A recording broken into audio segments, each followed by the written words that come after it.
Anteriormente, nós estudamos o modelo de qualidade, né? O modelo de destruição criativa, schumpeteriano, conforme queiram chamar, mas era um modelo onde tinha um bem intermediário. A cada período era possível tentar inovar para criar um novo bem intermediário. Esse novo bem intermediário ele dá um nível maior de produtividade e é automaticamente adotado. Tão logo ele seja criado, se inventado, ele é adotado. E a cada período essa chance acontece dependendo de um certo investimento, investimento em pesquisa. Quanto maior esse investimento, maior a probabilidade de acontecer a inovação. E nós percebemos, fizemos as contas, estruturamos modelos, que a taxa de crescimento da economia seria dada então pela probabilidade de inovação e o salto tecnológico com a inovação. Essa probabilidade de inovação depende de alguns parâmetros importantes, destaco a eficiência do sistema de pesquisa. Então, quanto mais eficiente for o sistema de pesquisa, maior será a taxa de crescimento e o parâmetro que determina o lucro de monopólio, que é o prêmio da pesquisa. O que nós vamos fazer agora é o mesmo modelo. Não vai mudar muito. A lógica do modelo continua exatamente a mesma. A única diferença é que no lugar de existir apenas um bem intermediário, vão existir vários. Na realidade, vai ter um contínuo de bem intermediário que está indexado no intervalo 0,1. Não aumenta a quantidade de bem intermediário. Isso é importante. Não é que nem o modelo de variedade que vai aumentando. Aqui não. Está lá no intervalo 0,1, está lá no intervalo 0,1 e cada bem intermediário tem um processo que é idêntico àquele do modelo anterior. Ou seja, para cada bem intermediário é tentada uma inovação que pode acontecer ou não com uma determinada probabilidade. Essa probabilidade depende de recursos investidos em pesquisas nesse setor, e aí daí nós vamos configurar a taxa de crescimento, e a taxa de crescimento é o resultado mais importante para o nosso interesse aqui da economia, e vamos discutir o modelo. Então, a única diferença agora é que em vez de um único bem intermediário, nós temos vários bens intermediários, ou seja, existem vários setores para a produção de bens intermediários. Continua apenas um bem final, né, o bem final que é produzido em concorrência perfeita, o setor de pesquisa também. Esse bem intermediário, cada bem intermediário tem o seu monopolista, então tem aí uma espécie de competição monopolística colocada no modelo. A função de produção é a mesma cara da anterior, só que agora tem esse bem indexado por I, e a produtividade é associada ao insumo. Então, uma inovação no setor I leva a um aumento da produtividade do insumo I, não necessariamente as outras. Depois nós vamos ver, macro, né? A gente sempre resolve essas coisas, mas pelo menos na modelagem vamos começar essa modelagem assim. Então, essa é a função de produção. Se quiser, para ter intuição, pensar numa soma, é sempre legal, é sempre bom você pensar a integral como uma soma, para entender, para fazer a intuição melhor do que está acontecendo no modelo. Então, a produção depende de trabalho, depende de vários bens intermediários, e cada bem intermediário tem seu próprio nível de produtividade, e quando há uma inovação aqui, isso vai junto, que na mesma lógica do modelo anterior. A contribuição de cada bem intermediário para o produto final, nós vamos usar esse conceito, está lá no livro, é exatamente YIT, do I, A, IT, L1 menos alfa, X, IT elevado a alfa. Então essa seria a contribuição de cada bem intermediário. Se a gente pensar uma soma, fica fácil de enxergar o que está dizendo, né? Em vez da integral tem uma soma, o L multiplica, e aí nós teríamos então essa contribuição do bem I. Bom, o produtor de cada bem intermediário é monopolista do bem que produz e se depara com a demanda inversa que é dada de lá. Para obter a demanda inversa, derivar essa contribuição em relação a x e t, que vai obter exatamente yt, x e t, que vai obter exatamente esse resultado. Se você não gosta dessa ideia, deriva aqui direto, é um pouquinho mais chato derivar sobre a integral, mas vai dar na mesma coisa. Vai dar na mesma coisa. Então, essa aqui é o preço, a demanda inversa, melhor, mas o preço que o produtor de bem final está disposto a pagar para cada quantidade de x e t. Ou, se quiser inverter, né, x e t. É a mesma expressão da anterior, a única diferença é aqueles i's agora. O lucro do monopolista do bem intermediário I também repete o argumento anterior, só que agora é π e t, né? Então tem π e t porque cada monopolista tem o seu próprio lucro. Vai ser dado por p e t, x e t, menos x e t, substituindo o p e t aqui, fica alfa, a e t, L1 menos alfa, x e t alfa menos 1 vezes x e t, que dá x e t alfa menos x e t. Você deriva em relação a xi, ele vai escolher a quantidade que quer produzir para maximizar o próprio lucro. Então, deriva igual a zero, resolve para x. O procedimento é o mesmo do modelo anterior, né? Quer dizer, é o mesmo do modelo anterior. O resultado é x e t igual a alfa, 2, 1 menos alfa, a e t, L. Então, essa é a quantidade do bem xi que vai ser produzida e vai ser utilizada também na produção do bem final.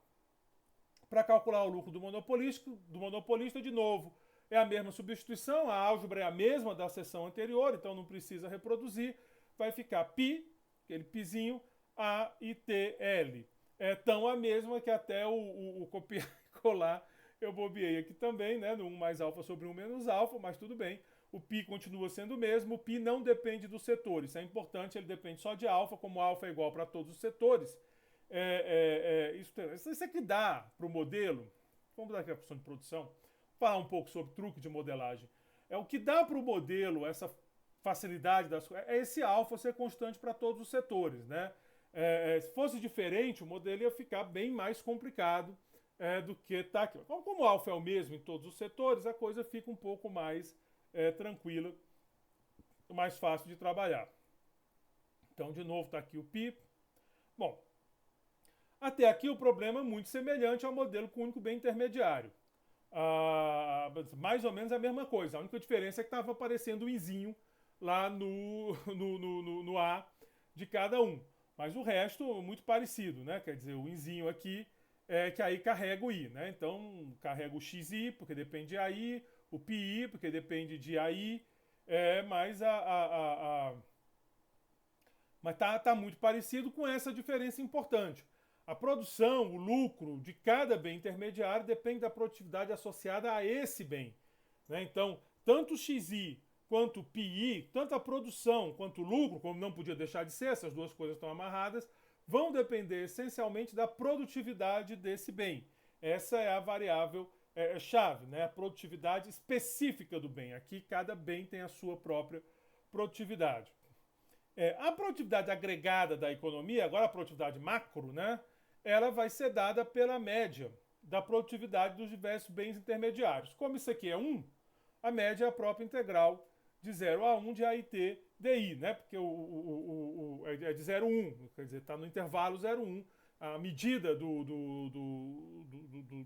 setores dá 1. Então a integral, a média acaba sendo essa integral, que é igual então a AT. AT é igual à integral de 0 a 1, de AIT DIT. Então percebam que tá direitinho o conceito, né? Você está somando, dividindo pelo total, mas se o total é 1, não precisa dividir. Se você quiser pensar em soma, é isso que está acontecendo. A produção do bem final, ela pode ser escrita da seguinte forma. Eu vou pegar aqui o x que eu encontrei, né? O x é alfa, 2, 1 menos alfa, AITL, e vou jogar na função de produção. Cadê minha função de produção? Aparece a função de produção, está aqui.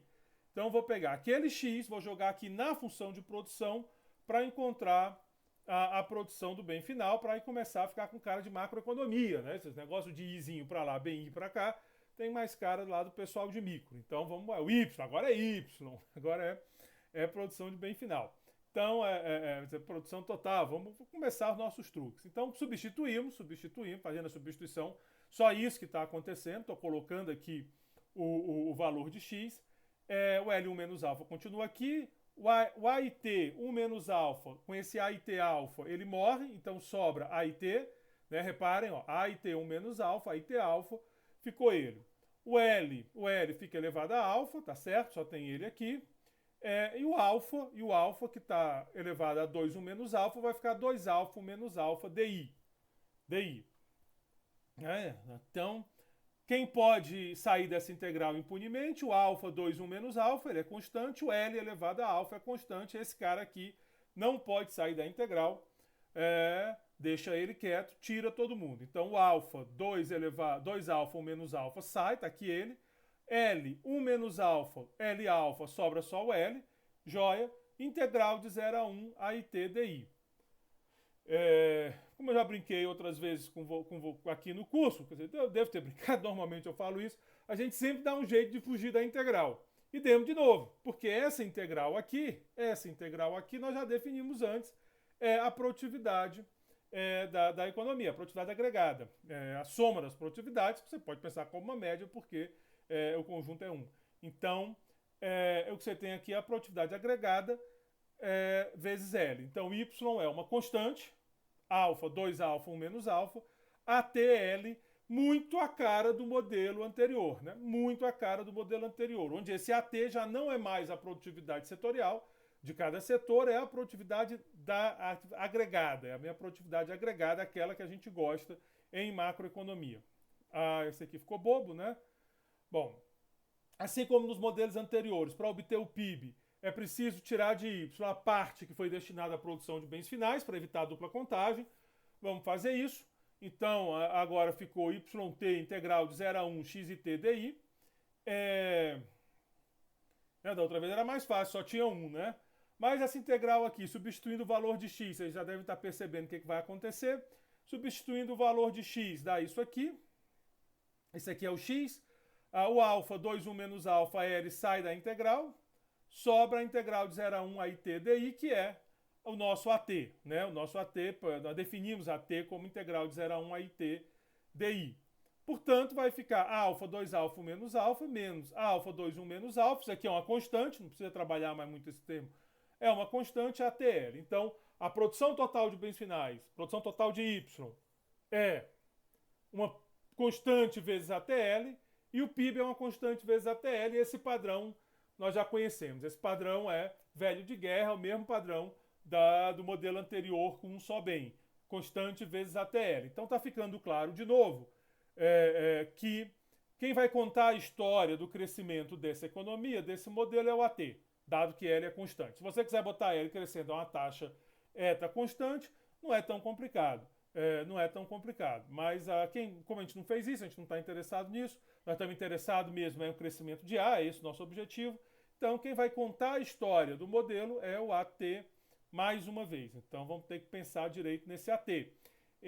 Então, repare que tanto a produção do bem final quanto o PIB são diretamente proporcionais a AT, de forma que, mais uma vez, o crescimento da economia será dado pelo crescimento de AT. O problema é que esse AT agora ele tem uma interpretação um pouquinho mais sofisticada que a anterior.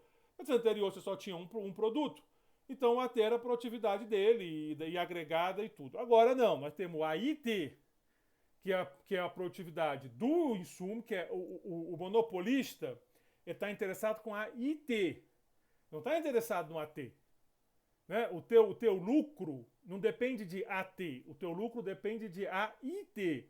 Então, o AIT, digamos assim, o AIT é a produtividade micro, a nível de firma, de monopolista é a AIT, mas quem conta a história dessa economia é a produtividade macro, que é a produtividade, o AT, então é a produtividade da economia como um todo. Então, conceitualmente, são duas coisas diferentes, que obviamente vão conversar, até porque em macroeconomia a gente sempre dá um jeito de conversar, se não conversar por bem, vai conversar por mal, mas nós gostamos desses agregados. Então, o que nós vamos ter que tomar esse cuidado de ligar o AIT no AT. Esse que é o truque. Grosso modo, esse é o truque dessa unidade. O resto o truque dessa unidade é ligar essas duas coisas. Bom, processo de inovação é a mesma lógica, o mesmo processo do modelo com um setor, só que agora um para cada setor. Então, os empreendedores escolhem investir para tentar inovação em cada setor e não mais um único setor. O sucesso ou fracasso em cada setor depende desse investimento. Então, nem todos os setores inovam em todos os períodos. Isso quer dizer que é perfeitamente possível que, sei lá, no setor J tenha ocorrido uma inovação e no setor I não tenha acontecido uma inovação. O setor 3 inovou, setor é de 0 a 1, né? Então o setor, sei lá, 0,03 inovou e o setor 0,04 quer dizer o seguinte, ali naquele, esse é um contínuo de setor, a gente fica tentado a pensar sempre com discretos, mas né, a cabeça da gente é programada com coisas discretas, mas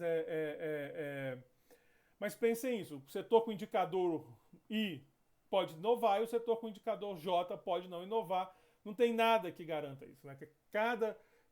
Cada setor tem seu próprio sorteio para ver se inovou ou não inovou.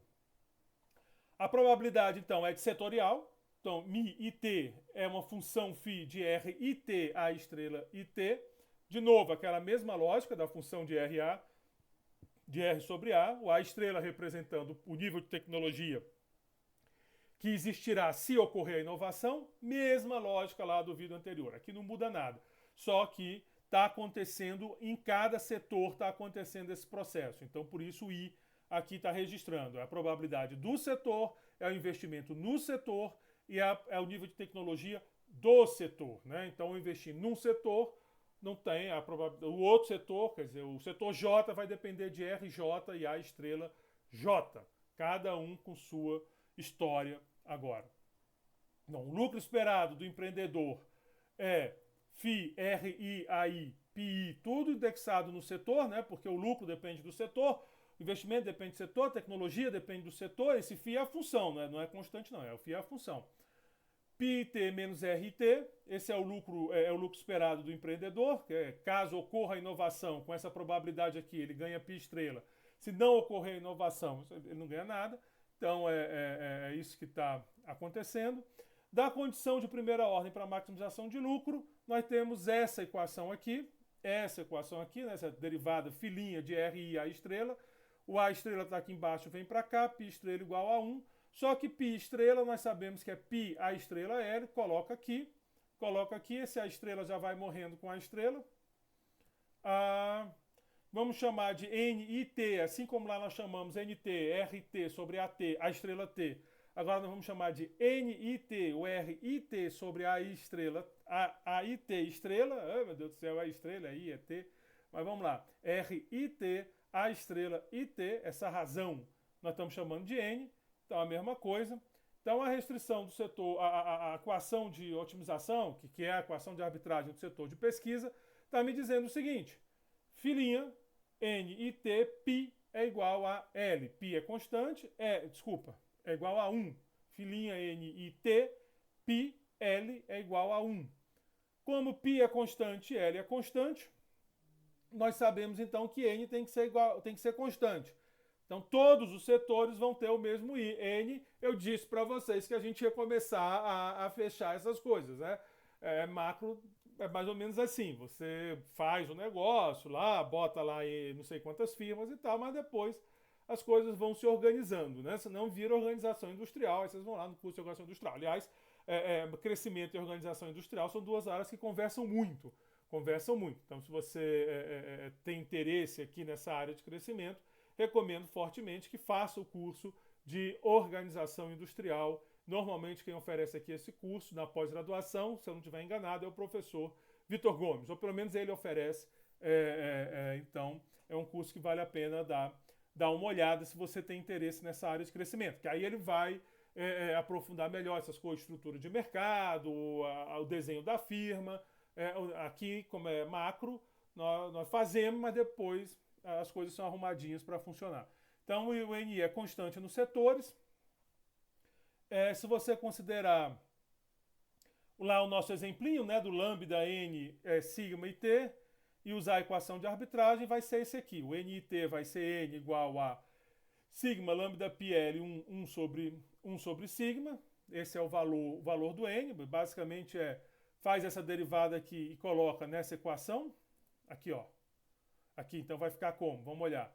Vai ficar sigma lambda NT sigma menos 1, não é? Então vai ficar, aí você bota sigma, meu Deus, sigma lambda N sigma menos 1 PL igual a 1, vai resolver para N e vai dar esse cara aqui, sigma lambda PL 1 sobre 1 menos sigma, vai obter esse cara aqui.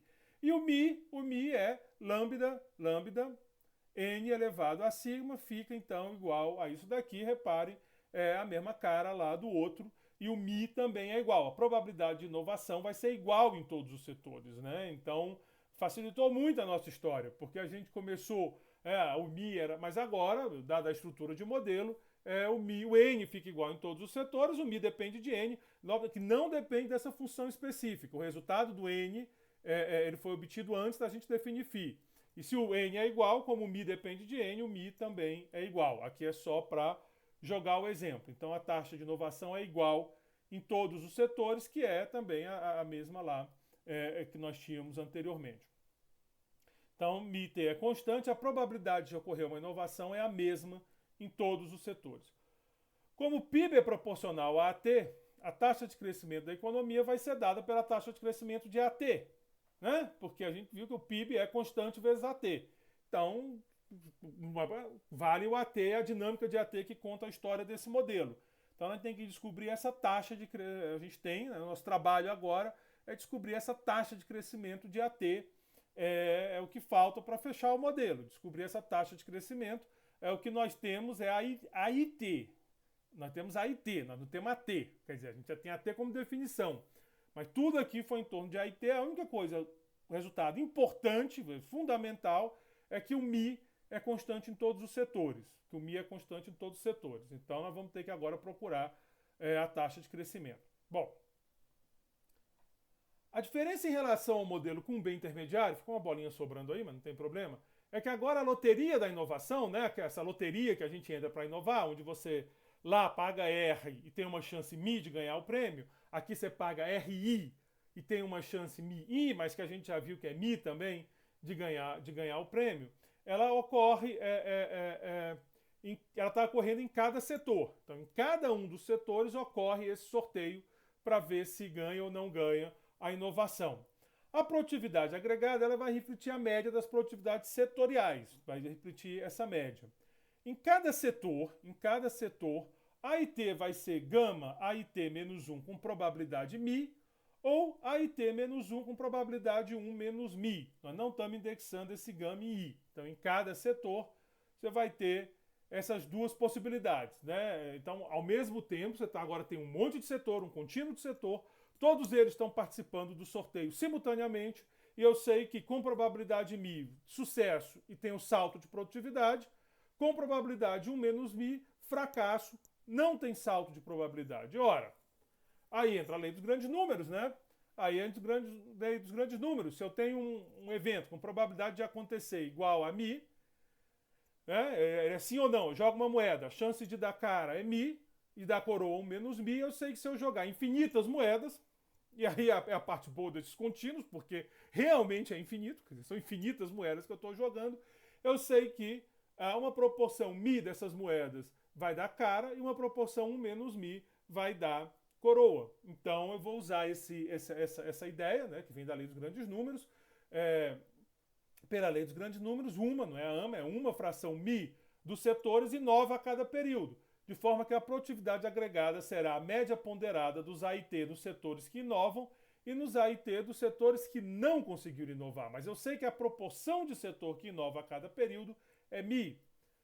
Como a escolha dos setores que inovam é aleatória, tudo aqui é aleatório, e os parâmetros são os mesmos para todos os setores, a média da produtividade dos setores que não inovam é a produtividade agregada do período anterior. Né? No período anterior, na média, vai dar aquilo. E a média da produtividade dos setores que inovam é gama AT menos 1, ou seja, na média. Desta forma, AT vai ser Mi gama AT menos 1, que são os setores que inovaram, mais 1 menos Mi AT menos 1. Então, Mi, a probabilidade de inovação, na média, a produtividade dos setores era AT menos 1 anteriormente, assim como é AT agora. Então, na média dos que inovaram, foi para gama AT menos 1, a média dos que não inovaram ficou em AT menos 1, então na produtividade média acontece exatamente isso, ela fica igual a essa ponderação por Mi. Esse é o resultado importante. Agora né, com essa expressão aqui, agora é só fazer conta. Então, a taxa de crescimento da economia é AT menos AT menos 1, AT menos AT menos 1, então você vai pegar esse AT menos 1 aqui e traz para cá, para ficar AT menos 1, é igual a Mi gama AT menos 1 menos Mi menos mi AT menos 1. Divide tudo por AT menos 1, fica mi gama menos mi gama menos mi, botando em evidência mi gama menos 1, que é a mesmíssima taxa de crescimento do modelo com o bem intermediário. Isso não é surpreendente porque nós fizemos um monte de setor, que tudo igual. No final, tudo em média, as coisas todas iguais, ou muito parecidas. Tem aquele AIT, mas na média a coisa funciona, as probabilidades de inovação vão ser as mesmas. O segredo aí é aquele alfa, tá? O alfa é o alfa ser alfa, e no caso o gama também. Se o gama fosse gama i, ia dar um certo trabalho. Mas com isso, então, nós temos finalmente o nosso modelo base dessa unidade, né? Nós terminamos de montar o modelo. Nós começamos, só para lembrar, deixa eu ver, nós começamos com a ideia de insumos, a questão da variedade lá do Homer. Nós fizemos essa discussão e lá nós começamos a trabalhar esse modelo de 3 setores e com poder de mercado no setor intermediário. Depois nós fizemos uma versão simples do modelo com um único setor intermediário e com inovação, no sentido com inovação e destruição criativa, ou seja, o insumo tira o outro do mercado. E aí depois nós reconstruímos o modelo com vários setores. Então agora nós temos um workhouse, né, uma referência aqui para ficar tratando de alguns problemas aplicados. E é o que nós vamos fazer nos próximos vídeos. A primeira discussão que nós vamos fazer já no próximo vídeo é com o sistema financeiro. Nós vamos colocar um sistema financeiro nesse modelo para ver o que acontece e vamos tentar ver como é que funciona, se tiver algum problema nesse sistema financeiro, como é que problemas do sistema financeiro afetam a economia. Depois nós vamos colocando, vamos fazer outras leituras, vamos voltar a discutir a questão ambiental e na reta final é um assunto que particularmente me interessa muito. Eu vou falar de barreiras a entradas e a parte institucional com a possibilidade de conluios para impedir novas empresas. Mas o setup já está dado, é esse modelo aqui, esse modelo de qualidade, esse modelo também chamado Neo-Schumpeteriano.